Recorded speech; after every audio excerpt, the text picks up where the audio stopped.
السلام علیکم ورحمۃ اللہ وبرکاتہ۔ پیارے بچوں، آج میں آپ کے پاس ایک نئی کہانی لے کر آئی ہوں جس کا نام ہے میرے آئیڈیل، جو آپ کی معلمہ ام محمد عبداللہ نے لکھی ہے۔ چلیے کہانی سنیے۔ ارے سائرہ، شادی میں نہیں جانا کیا؟ تم ابھی تک تیار کیوں نہیں ہوئی؟ نازیہ نے سائرہ کو سادہ سے حلیے میں دیکھتے ہوئے حیرانی سے پوچھا۔ شادی میں تو جاؤں گی، سائرہ مسکرائی۔ پھر نئے کپڑے اور جویلری وغیرہ کیوں نہیں پہنی؟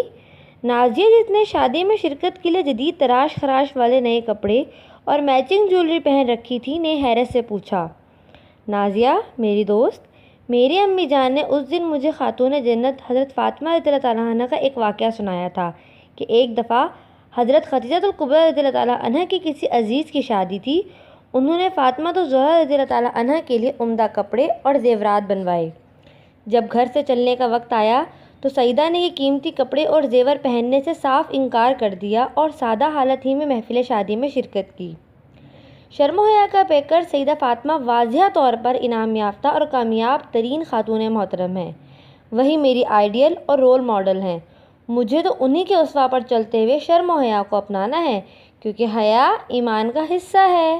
الحیا شعبۃ من الایمان، حیا ایمان کا حصہ ہے۔ تو کیا میں بھی اپنے نئے کپڑے بدل کر کوئی پرانا سوٹ پہن لوں؟ نازیہ نے مروب ہوتے ہوئے پوچھا۔ ارے نہیں بھائی، شرم و حیا کے دائرے میں رہتے ہوئے نئے اور قیمتی کپڑے پہنے جا سکتے ہیں۔ اللہ تعالیٰ نے ہمیں اپنی نعمتیں استعمال کرنے سے منع نہیں فرمایا، بلکہ شکر کے ساتھ نعمتوں کا استعمال تو پسندیدہ ہے۔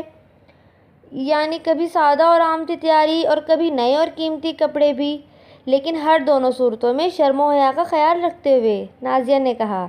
کیونکہ سائرہ نے شرارت سے نازیہ کی جانب دیکھا۔ حیا ایمان کا حصہ ہے، نازیہ نے شوخی سے جواب دیا۔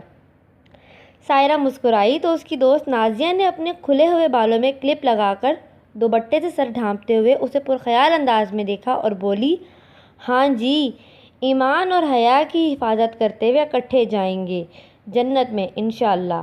اور یہ تو مجھے بھی علم ہے کہ جنتی عورتوں کا لباس بہت شاندار اور خوبصورت ہوگا۔ سلمان، آج شام سہیل کے گھر میں پارٹی ہے، آخر میں میوزک پروگرام بھی ہوگا۔ شاہ رخ خان کے نئے گانوں پر ڈانس کریں گے، خوب ہلا گلا ہوگا، تم بھی آؤ۔ سلمان کے ہم جماعت نبیل نے اسے دعوت دی۔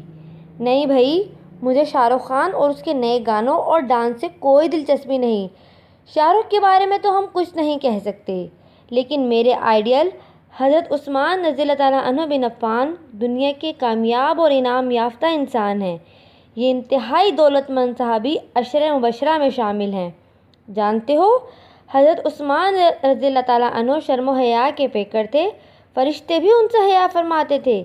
بس مجھے انہی کی طرح اپنی حیا کی حفاظت کرتے ہوئے اپنے ایمان کو مضبوط بنانا ہے انشاءاللہ۔ سلمان نے قطعیت سے جواب دیا تو نبیل کے دل میں بھی حضرت عثمان رضی اللہ تعالیٰ عنہ کی ایمان اور حیا سے متعلق جاننے کی خواہش ابھر آئی۔ اللہ حافظ پیارے بچوں، پھر ملیں گے اگلی دفعہ انشاءاللہ ایک نئی کہانی کے ساتھ۔